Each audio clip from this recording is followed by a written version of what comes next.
For coming here late to the show, especially missing a lot of Max's set. My apologies to him because I got a phone call while I was coming over here that my cat had escaped from my apartment while I was going in. I guess he slipped through my legs. I don't know what he did, but he escaped. And I get the phone call from my super saying, to get back there, and he was howling and screaming and all these other things. So I'm sorry about that. I had to go back. I've got another, and the funny thing is, by the way, is that the cat, when I did see him, he was waiting at the door, and I get to the door, you'd think he would be happy to see me, and he wasn't. He just kept crying, and then when I let him in, I figured then he'd be all over me like a cheap suit, but no, he goes right to the food bowl. So it's very deflating. I also got a public apology to make to Robert Priest. The public apology is, one time Robert left before I went on, and poets are really super sensitive, and we overreact, and we fill in the blanks with our imagination, and I took umbrage at it, and Max was really kind enough to explain why Robert had to go. Relax, Nick. It's okay, it's not a conspiracy of Robert Priest against you. Just relax. Thank you, Nick. Well, you're welcome, man. I'm sorry about that. I wanted to some poems from this new manuscript, Famous or Fallen. But before I do, I want to do one more apology, which is for my public appearance, which is disheveled. And the reason it's disheveled is, oh, thanks, Michael. The reason it's disheveled is a couple of days ago, a friend of mine, who's an exotic dancer, and we've sort of been seeing each other, and she decided at 2:30 in the morning to call me to pick her up. So she came over to my place, and we were up all night long partying and, having a few drinks. And she's only about 40 years of age, and I'm definitely not 40 anymore. And because of that, I got no sleep at all. So my apologies for the way I look. And yeah, I know. I should stop right now. You don't apologize for having a good time. But I wouldn't be Canadian. Actually, she's American, by the way. Very American. This is for Jack Kerouac. On the last page of On the Road, Kerouac, I think it's the last page, Kerouac goes, and don't you know that God is Pooh Bear? And I absolutely love that line. So I made a little poem out of it called God is Pooh Bear. When I was but a tuneful boy, I loved my sweet mournful toy. I played the tome, companion there with my furry little creature, Pooh Bear. But something rank and odious still sank my song asunder and was killed, so I put my cuddly toy to box instead and shed a tear at what it all meant. You see, my time with Pooh Bear had been spent. My best friend is gone. My little God is dead. Okay. Yeah, thanks.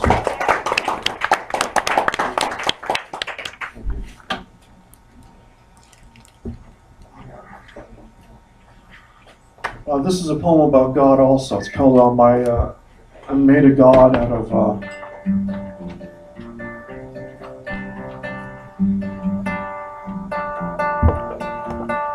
I made a God out of my girlfriend.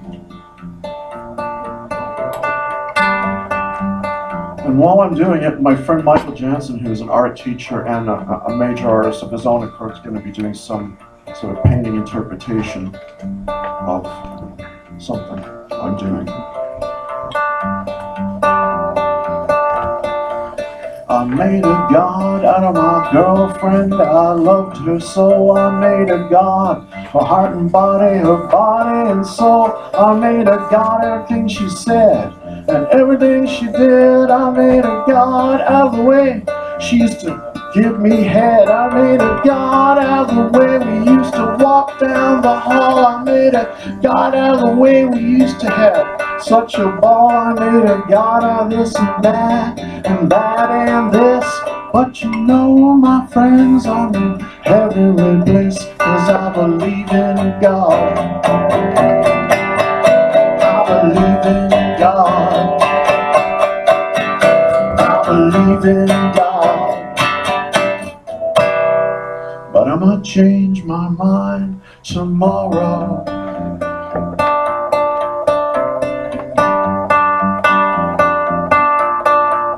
I made a god out of sex, man, wanted it every night. Any girl would do if it made me feel fine. Red and black and violet and purple too. I made a god out of the things that they used to do. I believe in God. I believe in God. I believe in God. But I might change my mind tomorrow. Sweet sorrow. I made a god out of drugs, man, wanted it every night. Any pill would do if it made me feel fine. Red and black and violet and purple too. I made a god out of the way that they used to do. I believe in God. I believe in God. I believe in God. But I might change my mind tomorrow. Tomorrow. I made a god out of God, man. Worshipped him every night. Any god would do if he made me feel fine. Red and black and violet too. I made a god out of the things that God used to do. 'Cause I believe in God. I believe in God. I believe in God. I believe in God.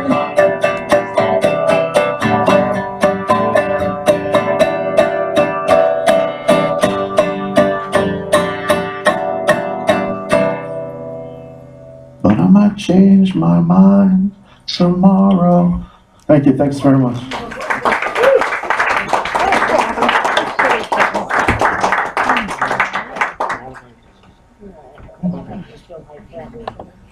The other thing that I do want to say is I want to thank the Tranzac Club. I want to thank Max and Robert for letting me be the feature, and thank you for coming and listening. My glass of water. Also want to thank particularly someone whom Robert and I both know and really got connected, which is Anita Keller. It's Anita that got me started at the Bohemian Embassy, 1991. Thank you, Anita, and thank you for coming here and doing what you did. This is for Lucifer. The book is called Famous for Falling, so it's all these different characters that fell. And as Professor Harold Bloom once said, God's just a character in a book, in a way. So is Lucifer. So this is to Lucifer, who instigated the whole thing. Okay.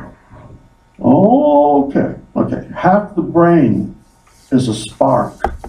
She repeated and repeated at the parade of persons poxy and diseased, at the makeup she wore horribly lost, at this crime inflicted on time itself, at the swollen flowering in a narrow tunnel, at the hot flies mincing ballet, at their bony black countenance, at her skin shivering in the storm, at this brooded summer, at all the language drowned out by the screams of the fire, at the cleansing of her marrow, at her hot, gaseous spirit, for the first time unaided, unencumbered by her body.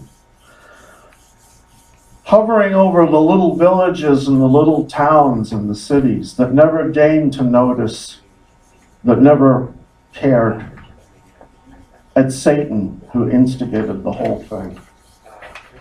There's a little fact of life, I don't know who said it. This said, technology so arranges the world so we don't experience it. And I found myself feeling that way one night. I had nobody over, I hadn't seen anybody for days, and I was relating to my toaster, my fridge, my coffee maker, my car, my fan. I was relating to all these machines all the time, all week, and I hadn't really even been with a human being. But this is called Me and My Machines. Me and my machines, mocking my tendons, my arms, and my knees, molding my visions, my reveries and my dreams, manufacturing my music, my food, and my tea, making my toast, manufacturing my sexual fantasies. My machines wake me up. My machines take me to work.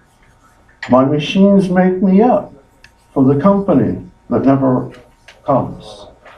A long time ago, I saw a black and white footage of Che Guevara at the UN. And like a lot of people, when I was very young, I really admired him. I didn't really know that much about him. I really admired him. And the one thing he and I had in common was Irish ancestry. He's Irish on his father's side. This is called Requiem for a Revolutionary. I used to admire Che, his Irish rebel beret with the gold star, his Latino bravura, his handsome demeanor. It's plainly easier to admire someone when they're good looking. Until one day, I saw an old black and white film of him announcing from a podium at the UN all the crimes of which he was happily guilty. I could clearly see him running out of thoughts and dreams and myths and slogans right before my eyes, before he ran out of words, or were they just excuses? I got one more poem to read from Famous for Falling. Oh, thank you very much.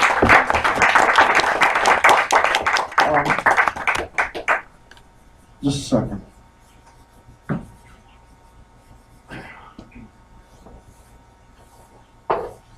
I'm sorry, I'm on meds. And they give you cotton mouth. Unfortunately, it's one of the bad things about antidepressant pills. You're happy, but you can't talk. That's the only problem. This is for the lost souls of the Titanic. This is called Diary of a Submarine. And I'm going to do an abridged version of it because it's really long, so I'll do short and sweet. Unseen swells of coarse, brackish water in the night. Torrents of lime-soaked dishes under lilies of rotten paths, under distant deep seabeds and skewered cauldrons, of lichen-stricken fuel cans, yesteryear's felled oak rotting, restless quests of sea-raised song sad amongst the debris, clownfish hiding in the coral reef, phantom whales stricken, wailing grief, antique treasure chests choking on the rain, of whirling schools of windless blue notes, shy octopi withdrawing into their caves, with the pantaloons of a dead ensign's last post, strands of sea hares dancing on the poop deck, languishing hollows of old crumbling piano keys, resting near forks and knives and spoons, the flaking bow before the World War, the greasy roasted hind legs of an anchor, the stars that crawl over their beds, the untold 1,000 billion grains of ancient sand, the silent tenants of a gigantic bleak house of casks and kegs, up the marble arch's outstretched arm, the hunched scow retrieving its own Roman folds. The razor still sharp is sin, reflecting the blanched spider crab in its midst, while 100-year-old memories are raked by the beak of a cruise ship above, miles and miles of water above the fray. As heavy on the shoulders of these fragments as all the weight of the world was on the shoulders of Atlas. And a ghastly crowd, forever climbing the final remnants of worm-eaten stairs that are no longer there.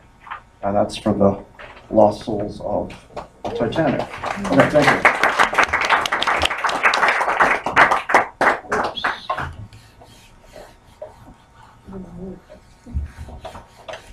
How's it going, Michael? I'm not sure, ask them. It looks amazing. It looks amazing. Wow. To think I created that. Just kidding. And I haven't heard these pieces before. I'm just going with Nick as you're going with him, and we all have a visual sensation, and I'm just trying to project mine, that's all. And thanks to Michael Jansen for being here. I was a life model at one of his classes. It was a truly enjoyable. You wouldn't believe how good looking this guy is nude. Yeah, but I wasn't nude, so that was a wonderful thing. Yes.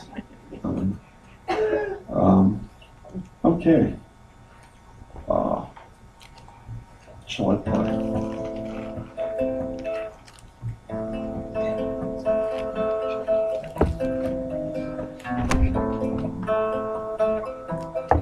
I'm really obsessed with, like a lot of us are, by God, the concept of, as John Lennon said, God's the concept by which we measure our pain. He could be right.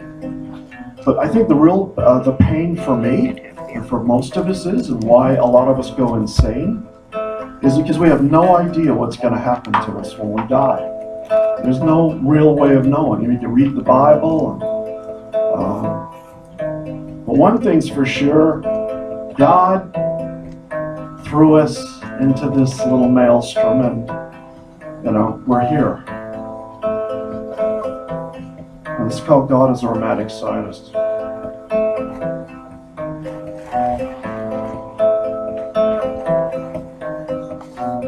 God is a romantic scientist, trapped under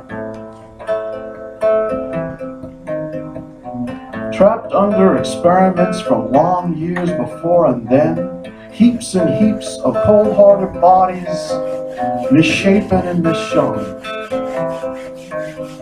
And it's the anniversary of the invisible mistake, his own, of course, by inference, ours. And I, the child machine of his captivity, was tooled into existence one night by a teary-eyed little lab-tician in a white lab coat, who dreams of his perfection, but is continuously forlorn at what he has wrought before the world. Rejected I am, made to walk this earth with the mark of Cain, so not to be killed by others of my kind. God is a romantic scientist, and we are just this hulking humanity.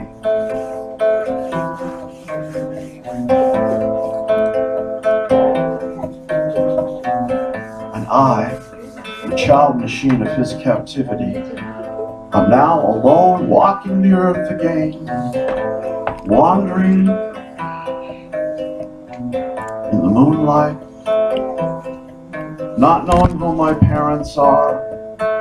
Orphaned I am. So is it a wonder that I'm angry? Is it a wonder I'm forlorn? Is it a wonder I'm mad? Crazy? God is a romantic scientist, and I'm just another experiment that failed. Thank you.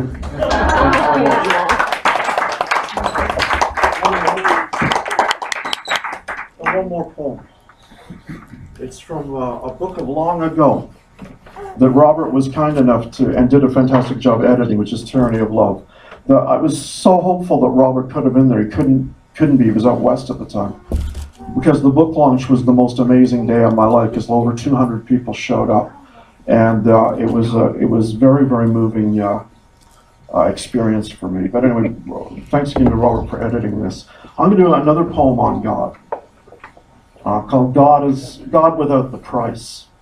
I want to be loved by a God without the price. Is that too much to ask? I want to be loved by God without the price. To be ruled by a thin, wispy king who casts a shadow so slender and so small, whose universal reign gently falls, whose flaming sword neither gouges nor gores, whose chains honey me close with sweet felicity, sweet attention, and succors me as a child in his arms, whose mourning lasts but a moment over grievances against his kingdom, his capital, his Rome, whose fortunate nature like a sun marches back and forth across the sky, guarding my dreams from dark intrusions, so that I may be safe and secure, not burdened with fear, protected, not subjected to this God without the price. Thank you for listening. Thanks, everyone, Robert and Max. Thank you. Thank you very much.